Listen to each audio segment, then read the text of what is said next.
Argentina y Chile viven momentos políticos decisivos, cada uno en su realidad particular. Una persona que ha seguido de cerca ambos procesos es con quien conversamos ahora en el noticiero de Renta 4, Axel Kaiser, a quien le damos las gracias por estar con nosotros. Axel, bienvenido a nuestro programa. Muchas gracias por la invitación. Axel, partamos por Argentina. Tú eres muy cercano al presidente Javier Milei desde antes de que llegara a la Casa Rosada y también estuviste en el cambio de mando en los primeros días de su mandato. Quiero preguntarte por tu impresión de los primeros días y cómo ha tomado el pueblo argentino la llegada de Javier Milei. Lo ha tomado bien, están dispuestos a pasar por la quimioterapia para tratar todos los efectos de los tumores peronistas y kirchneristas que quedaron en el sistema económico argentino. Y eso es lo importante, cuando un pueblo te elige, ¿no? Consciente de lo que se viene y de que los tiempos van a ser duros, entonces te va a respaldar. Si tú les prometes que vienen tiempos felices y después vienen tiempos duros, es cuando pierdes el capital político y se esfuma. Y Milei ha hecho cosas increíbles. Acaba de anunciar un superdecreto de desregulación monumental de toda la economía argentina, controles de precios y cuestiones de ese estilo y muchas otras, que van a ir en la línea del liberalismo y la libertad, que es lo que nosotros siempre hemos dicho, que es lo que funciona. Y lamentablemente en Chile también nos estamos alejando de eso, ya tenemos una década perdida, producto de que cada vez tenemos menos libertad. Así que ha sido, yo creo que, un debut excelente, extraordinario. Todos los que apostaron contra Milei están perdiendo y que era una gran mayoría de gente también en la centro derecha en todos lados. Hagamos un breve resumen, porque no se puede enumerar en un programa tan corto como este, todas las medidas que ha hecho Javier Milei. Bueno, recientemente, más de 300 decretos para modificar o derogar leyes que, por ejemplo, permitan que todas las empresas estatales pasen a ser sociedades anónimas para eventualmente privatizarlas. También modificar la llamada ley de alquileres. También modificar leyes que protegen a empresas de provincias y eventualmente sumarlas a la competencia. Eso se suma a la ley antipiquetes y también a las primeras que tomó apenas llegó a la Casa Rosada, la devaluación del peso, no renovar el trabajo en el sector público, quienes llevan menos de un año, y así suma y sigue. La verdad, sorprende la cantidad de medidas en tan poco tiempo y la pregunta es si va a lograr implementarlas todas. Hay muchas que ya están implementándose, es decir, todo lo que depende directamente del Poder Ejecutivo se está implementando, el cierre de ministerios, de subsecretarías, la entrega de todo tipo de privilegios que tenían funcionarios públicos, las desregulaciones que se pueden hacer vía decreto, todo eso se está implementando, lo que fue el sinceramiento del valor del dólar, ¿no? A cambio oficial, es decir, más que una devaluación, porque la gente dice que devaluó, no, no es que devaluó, es que sinceró el precio del dólar, acercándolo mucho más, ¿cierto?, al valor de mercado, y con lo cual los exportadores salen ganando tremendamente porque les liquidan a un precio mucho más alto. Todas esas cosas, claro, lo que dependa del Parlamento y de las leyes que se aprueben en el Parlamento es lo más difícil, porque ahí va a haber negociaciones y probablemente no van a apoyarlo en el 100%. Pero todo lo que dependa de él y del Poder Ejecutivo, eso lo están haciendo y exactamente como lo predijeron que lo iban a hacer. O sea, no hay diferencia, uno a uno. Ahora, como digo, en el Parlamento ya la discusión es otra y yo creo que en todo caso tiene buenas opciones que le aprueben muchas cosas para salir adelante, porque la presión pública está del lado de Javier Milei, la popularidad está del lado de Javier Milei, y la urgencia económica está del lado de él. Si eso es lo otro. Entonces, la ciudadanía entiende que esto tiene que ser rápido y el gobierno entiende que no puede pasarse más de un par de semanas antes de mandar todos estos paquetes, porque las medidas de shock tú las tienes que hacer de un principio y todas juntas. Ha habido algunas críticas respecto a que gobernar con tanto decreto no es una costumbre muy democrática. ¿Qué opinas tú? Bueno, que es absurdo, porque lo que importa es si acaso él está cumpliendo con la Constitución o no, y la está cumpliendo, primero. Segundo, lo que él prometió es que iba a restaurar, ¿no es cierto?, la salud económica y la libertad en Argentina. Esos decretos lo que están haciendo dentro del contexto de la democracia y de haber sido elegido y respetando la Constitución es restaurar la libertad y la prosperidad en Argentina. Son instrumentos que existen. Y por último, la cosa democrática así justificada como tal, tampoco tiene mucho sentido porque tú puedes destrozar un país completamente con medidas democráticas y puedes convertirlo incluso, ¿no?, en una pseudo dictadura a través de elecciones y medidas democráticas, como terminó en Venezuela, siendo el caso, con Chávez. Entonces, esto de que porque la mayoría elige una cosa, así terminaron arruinando a Argentina y convirtiéndolo en un país casi con 50% de pobres, ¿no? Y con hiperinflación. Entonces, en casos de emergencia, claro, tú tienes que gobernar por decreto. Y por lo demás, todas las constituciones del mundo establecen estados de excepción, las del mundo moderno, donde se restringen libertades individuales dependiendo del tipo de crisis que tú tengas, ¿no? Esto no es una de esas crisis, pero se restringen libertades individuales, donde tú básicamente pones en paréntesis muchos de los derechos fundamentales para poder resolver las crisis y los problemas graves. La Constitución francesa, por lo demás, tiene una cosa parecida, eh, y hay otras constituciones que permiten disolver incluso el Parlamento por un tiempo. Entonces, no es tan así como se está planteando. Axel, ya tuvo la primera movilización de los llamados piqueteros, a los que a través de la ley antipiquetes busca controlar. Sabemos que los sindicatos son enormes y muy poderosos en Argentina. Tú que conoces de cerca a Javier Milei, ¿tú crees que va a tener la fortaleza para lograr enfrentar una fuerza tan poderosa como lo de los movimientos sociales en Argentina que estuvieron durante tantos años funcionando con el peronismo?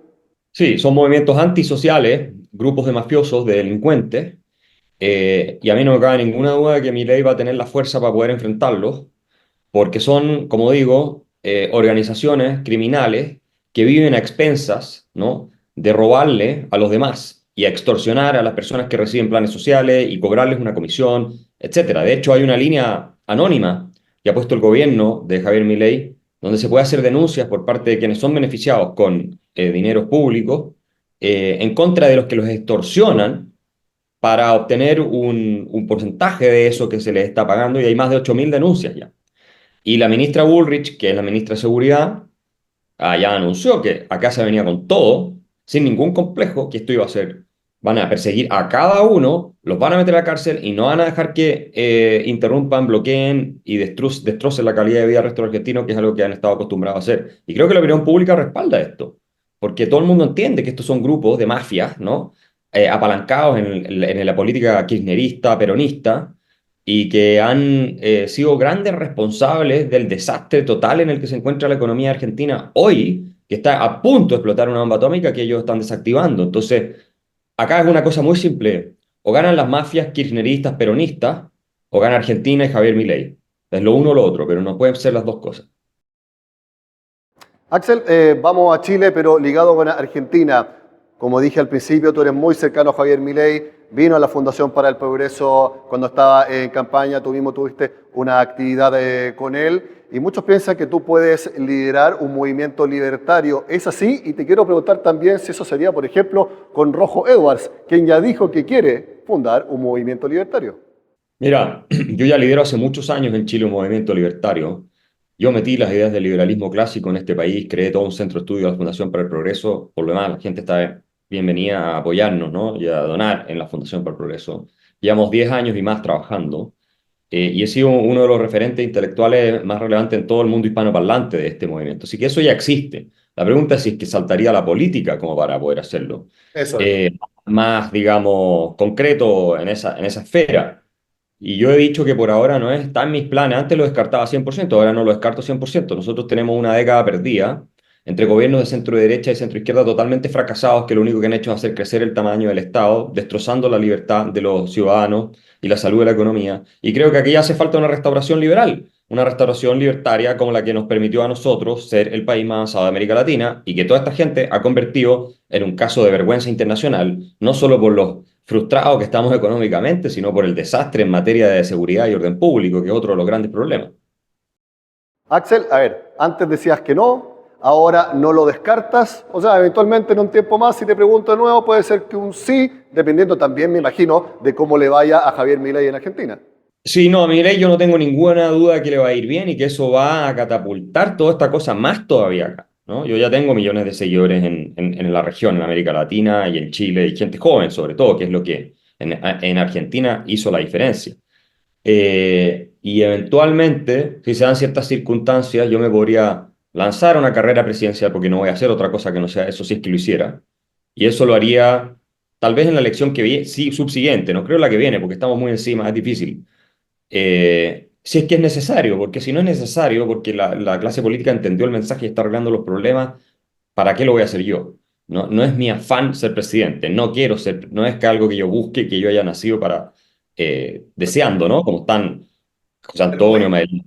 Axel, lo mismo decía el actual presidente Gabriel Boric 6 meses antes de la elección que No, ganó. pero eso es mentira, pues si Gabriel Boric siempre estuvo en política, cualquiera que entra en política quiere ascender en política, los diputados todos quieren ser senadores, después presidente o directamente presidente. Yo nunca he estado en política, podría haber sido parlamentario hace rato, no me interesa, es como, no sé, pues si eres sacerdote quieres ser cardenal, si eres coronel quieres ser general, si eso es normal. Entonces yo no le creo nada, pero yo nunca he estado en política, a mí me gusta el tema de las ideas y he logrado jugar un rol fundamental en cambiar la mentalidad estructuralmente, no solo en Chile, sino también en Argentina. Javier Milei, por ejemplo, era menos conocido que yo hace muchos años en Argentina, él me seguía, y yo lo empecé a seguir a él, y nos tomamos un café un día, y él me hizo firmar uno de los libros, que fue muy influyente, libros míos, que él leía, ¿no? Y que lo muestra en televisión, están ahí los videos, y que fue muy influyente en cómo él entiende la sociedad y por qué él decidió en parte, por ese libro, yo creo, meterse a la lucha por la idea y después entrar al tema político. Entonces yo he influido muchísimo en mucha gente y eso me gusta a mí. Yo no necesito tener poder. Imagínate que el presidente de Argentina es amigo mío y hemos trabajado, yo he sido influencia sobre él y él sobre mí también. Entonces yo creo que estoy cambiando las cosas para bien y no tengo ninguna duda de que le va a ir excelente a Javier Milei a la larga. Va a ser difícil, muy duro, pero en definitiva las ideas de la libertad se van a terminar imponiendo. Axel, tenemos unos pocos minutos para hablar sobre Chile. ¿Cuál es tu lectura de que en los últimos dos procesos constituyentes ambos hayan sido rechazados?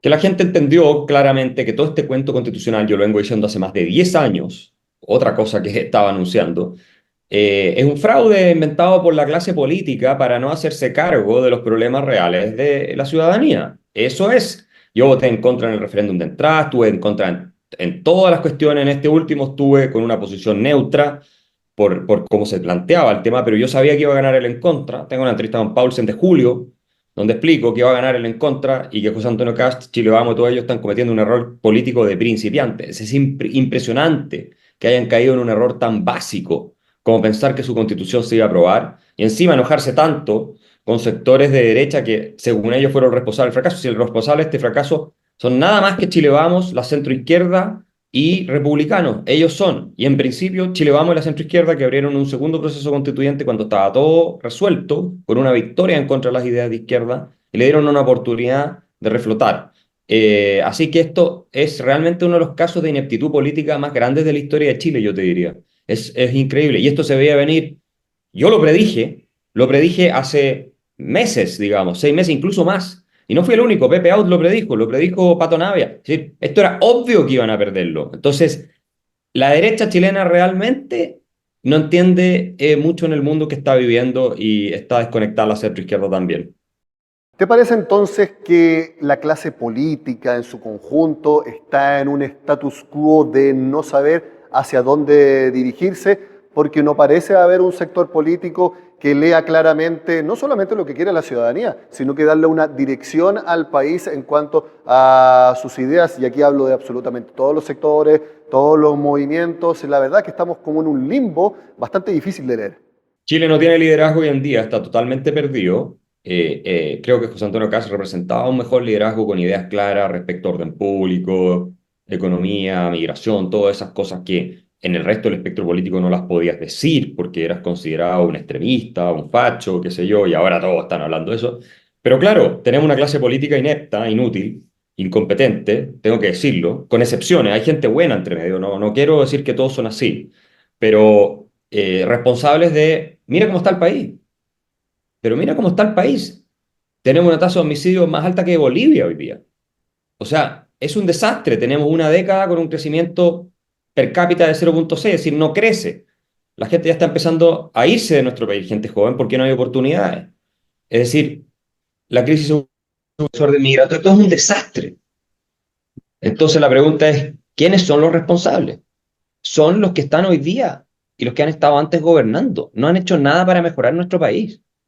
Entonces, o se ponen las pilas ahora, o esta cuestión se les va a desbordar el sistema democrático hoy día en Chile, a mi juicio. Muy interesante lo que tú dices y mi última pregunta, Axel.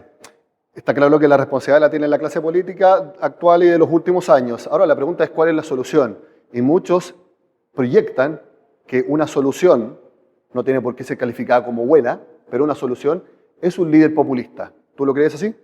No sé si populista como tal, pero sí una persona capaz de ordenar a un sector de las fuerzas políticas, de liderar un cambio directamente conectado con la ciudadanía, porque si tú vas a depender de las élites políticas no te van a dejar hacerlo, te van a liquidar. Directamente conectado con la ciudadanía, que fuerce desde afuera a la clase política a sumarse al cambio, que es necesario, y que venga con un discurso libertario portaliano, es decir, un discurso de libertad económica a rajatabla, reducción del tamaño del Estado, de reducción de ministerios, de todas esas cosas, que es lo que yo vengo diciendo también hace más de 10 años, ¿ah? Y por otro lado, de orden público fuerte, es decir, meter a las Fuerzas Armadas con todo para ordenar todo el tema de la delincuencia, la criminalidad en este país, potenciar a carabineros, darles más presupuesto, que haya más policías, facilitar a la gente que se pueda defender, ¿cierto?, de los delincuentes, pudiendo también tener armas, ¿no?, que se lo están haciendo cada vez más difícil, etcétera, etcétera. O sea, acá hay que hacer un cambio radical en la mentalidad de lo que se está planteando, porque si no, el país va a seguir en decadencia y recuperarlo va a ser imposible, completamente imposible, a menos que tenga un régimen autoritario. Y eso ya nos pasó en el pasado. Entonces no hay que repetir esa experiencia, hay que frenarlo ahora, este tema. Lamentablemente yo no veo a la clase política con la capacidad, las condiciones ni las herramientas intelectuales para poder hacer este cambio. Salvo excepciones, no tienen idea de lo que está pasando. Siguen metidos en su propia lógica, que fue la misma que nos hundió. Axel Kaiser, analista, escritor y también líder de la Fundación para el Progreso, muchas gracias por estar con nosotros en este noticiero de Renta 4. Gracias a ustedes. Y también a ustedes, muchas gracias por acompañarnos. Soy Nicolás Paut. Nos vemos en una próxima oportunidad.